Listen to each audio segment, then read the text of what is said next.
Hello everyone, welcome to part 3 of my polycystic ovarian syndrome videos. This is part 3. As I promised, I said I'll talk to you about the natural supplements that I've been using to manage this condition. So yes, so let's go into it without further ado.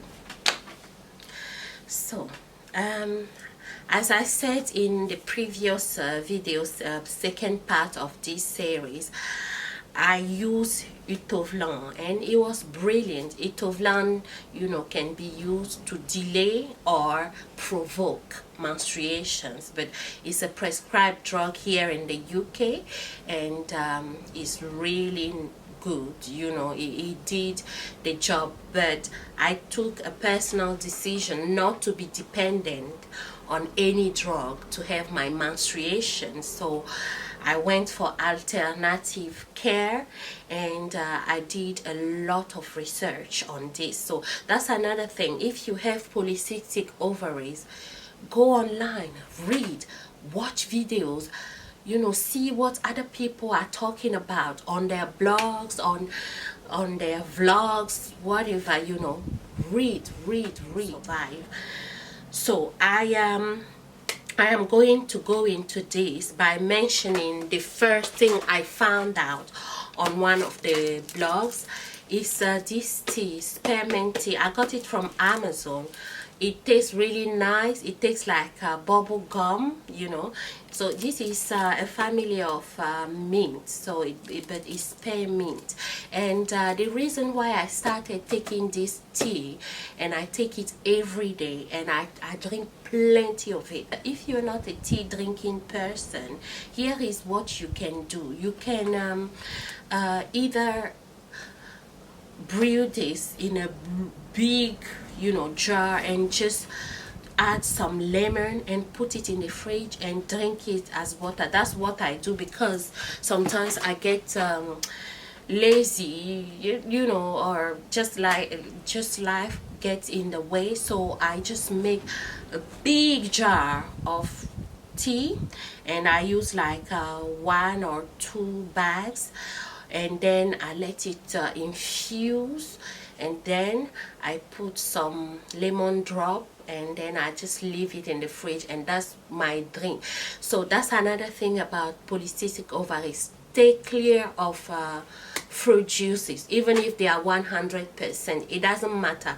The sugar, the glucose in it doesn't help your condition at all. So stay away from, you know, all you can drink. So because I used to drink a lot of fruit juice, I missed that citrusy, or you know, that taste. So lemon water is what I started with, and now that I found the beloved spearmint tea, that's what I use like all the time, and I love the taste, the flavor. It smells really good, so trust me, you won't regret this.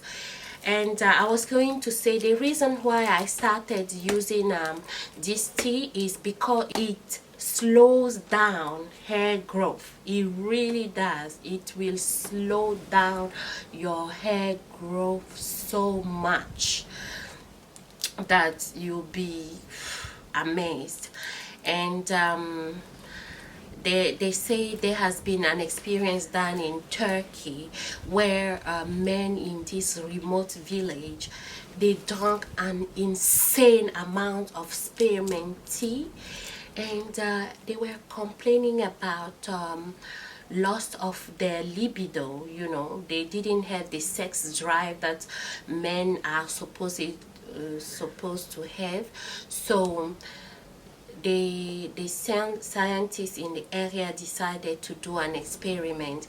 You know, they tested their blood, and then they found insane amount of spearmint tea. So these men sat around all day drinking spearmint tea, and it just kills their libido. But in women, when they decide to do the experience, in women, it showed that women who had, you know, a tendency to hirsutism, like they grow hair, not only facial hair but hair on their body, like almost like men, the hair growth starts to slow down and disappear completely, and they didn't lose their sex drive or anything. So spearmint tea is the #1 supplement that I wanted to mention in this video.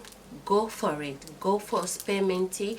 Drink insane amount of it, unless you are a man. And if you're a man, you don't have polycystic ovarian syndrome, so it doesn't matter. But girls, if you're struggling, my advice, first advice, all natural spearmint tea. Go for it, drink it. Or, you know, if you don't like hot tea, make, you know, something fresh, a nice tea with it. And I was lucky, I came across this channel on YouTube called by Olivia Dior. And Olivia Dior is a beautiful girl, but she suffered for a long time. She's been suffering from hirsutism, and she has so many, like, she's so informed on all sorts of you know, medication that you can use to, you know, manage the hair growth. I forgot also to mention that other symptoms of polycystic ovaries can be baldness, but you know, insulin resistance, baldness, hirsutism, or mild hair growth. What else? Yes, weight gain, you know. So, and the weight gain is attached to the insulin resistance. So it's very important when you have polycystic ovaries to try and cut off sugar, above all white sugar. Cut it off, you know. It's poison, you know, it's poison, and that's it. And try to eat healthy and all that, but you are grown people. I don't have to tell you how to live your life. You know, if this bothers you enough, you will, you know, take a stand and say no, no, no, and try to find a way to manage and survive. So that's the first supplement that I wanted to talk about in this part 3. In part 4, I will be mentioning another supplement that I'm using to manage this syndrome. So stay tuned for part 4. Thank you for watching.